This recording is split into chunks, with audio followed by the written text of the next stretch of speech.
Барлығыңызға сәлем, менің есімім Ертаев Арынғазы, мен Қазақстаннанмын, жасым 20-да. Бүгінгі видеомда арнайы Korean influencer үшін түсіріп отырмын. Бүгінгі видеоның ерекшелігі Корея тақырыбын достарыммен бірге талқылайтын боламын.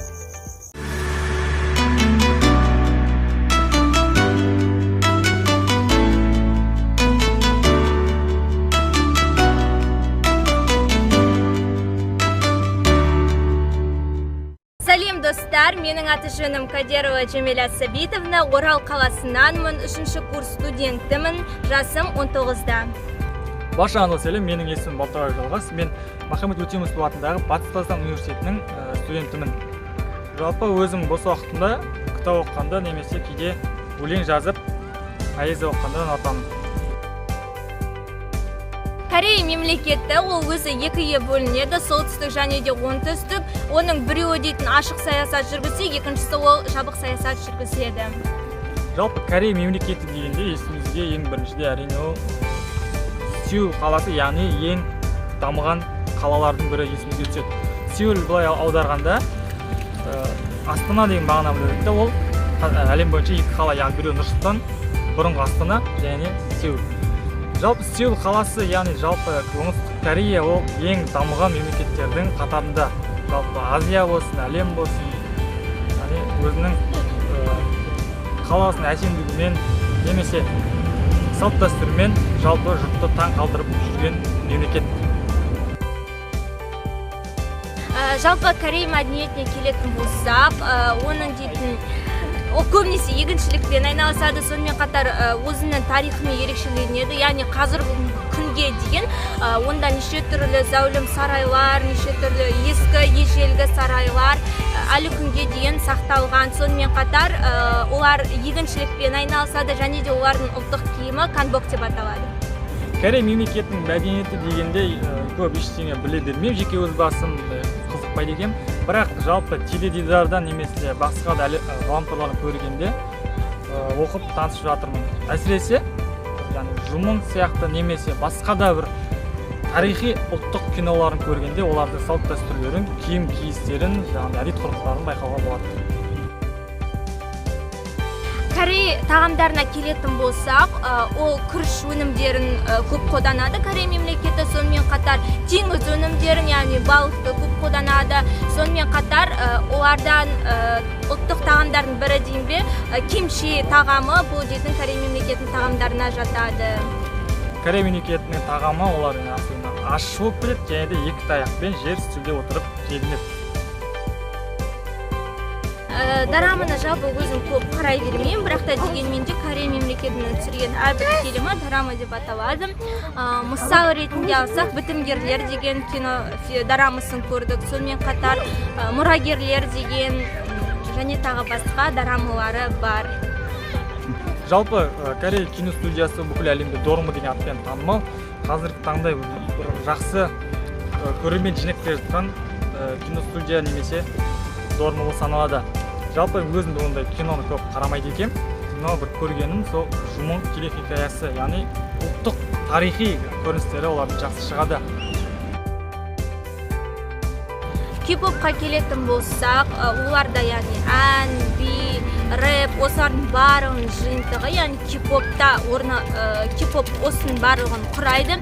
Осы кей-поптың негізгі түпкі тамыры осы Корея мемлекетінде пайда болды. Олар өте танымал бола бастады. Кейін барып, міне біздің Қазақстанға да келіп жетті. Кей-поп жанры қазіргі таңда өте танымал жанрлардың бірі болып келеді қазіргі таңда. Кей-поп, жалпы кей-поп дегенде есімізге әрине ол Корея ұлтының ән өнері есімізге түседі. Ол жерде енді жаңағыдай топ болып, жеке өнер көрсетпейді, топ болып бір 5-6 адам, 5-6 қыз-жігіт болып өнер көрсетеді. Өзім ол бағытта тыңдамайды екен, бірақ естуім бойынша, яғни BTS деген сияқты әлемдік деңгейдегі топтар Кореядан шыққан.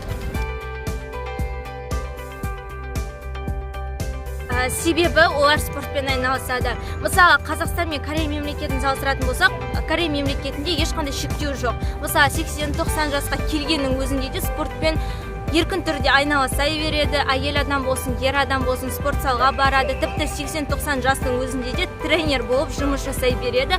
Сол себепті де олар жас көрінеді деп ойлаймын. Және де тағы айта кететін жайт, оларда ең танымал косметикалар бар. Сол косметикалардың арқасында олар жас көрінеді. Себебі дейтін олардың косметикалардың ішіндегі құрамындағы заттардың өздері де ерекше. Кореяда неге 50-60 жасар адамдар жас көрінеді? Менің ойымша олар өйткені күнделікті спортпен айналысады. Біріншіден таңға көріп жатамыз интернеттен, телевизордан. Екіншіден теңіз өнімдерін көп пайдаланады. Яғни олар теңіз балық сияқты басқа да бұл ағзаға пайдасы зор тағамдар көп жейді. Сол үшін де ойлаймын. Неге жастардың көбі Корея мемлекетіне барғысы келеді? Себебі анда мүмкіндіктер өте көп. Оларда тәртіпті мемлекеттердің бірі болып саналады. Тәртіпке өте көп көңіл бөлінеді. Сонымен қатар білімге де өте көп көңіл бөлінеді. Оларда ең көп табатын мамандықтардың бірі ол мұғалім және дәрігер. Осы мұғалім және дәрігерлерге өте кәдімгідей мүмкіндіктерді беріп қойды. Сол себепті де оларда білімге де медицинаға да өте көп көңіл бөліп, солардың мәселелерін көбінесе қарастырып отырады. Сондықтан да Корея мемлекеті дамыған мемлекеттердің қатарына жатады. Сол себепті де көп жастар осы Корея мемлекетіне барғысы келеді деп ойлаймын. Қазіргі жастар неге Кореяға барғысы келеді? Біз сияқты, өзіміз сияқты жастар қазір байқасақ, Кореяға барғым келеді дейтін армандайтын жастар көп. Меніңше олар енді Кореяда мүмкіндік көп, жағдай жасалған, дамыған мемлекет. Меніңше барлық адам барғысы келеді деп ойлаймын. Жеке өз басында барғы келеді, но ол жерде қыдыру мақсатында, яғни мәдениетмен, тағамдармен танысу мақсатында. Назар салып қарағандарыңыз үшін, тыңдағандарыңыз үшін алғысымды білдіремін. Көп рахмет. Өзімнің ойымды жақсы жеткіздім деп ойлаймын. Жалпы назар қойып тыңдағандарыңызға көп рахмет. Мен өзім білетін Корея мәдениеті, тарихын, ұлтын біліп барынша айттым деп ойлаймын. Рахмет. Сау болыңыздар. Егер видео сіздерге ұнаса, лүпіл басып, пікір қалдырып қолдап кетіңіздер. Келесі кездескенше сау болыңыздар. Басай ма? Оны? Неде ішеді, сен білмеймін онда неге айтатын. Оңтүстік. Тамақтан ішеді, ашшанан бар. Бірақ оларда ет қымбат қой. Асап жетпейсің. Сырқой жесесін салып қой өтіпте. Онда деп дорамасы өтіп бір қасынан бар ғой. Арнайы репортаж жасаған ересуде. Фигура кетіп отырып аузынан бар ғой. Сіздермен бірге болған Ильяс Жүмела Елтай Парыңғазы арнайы сіздер үшін. Арнайы КТК-дан. Кеш сау болыңыздар.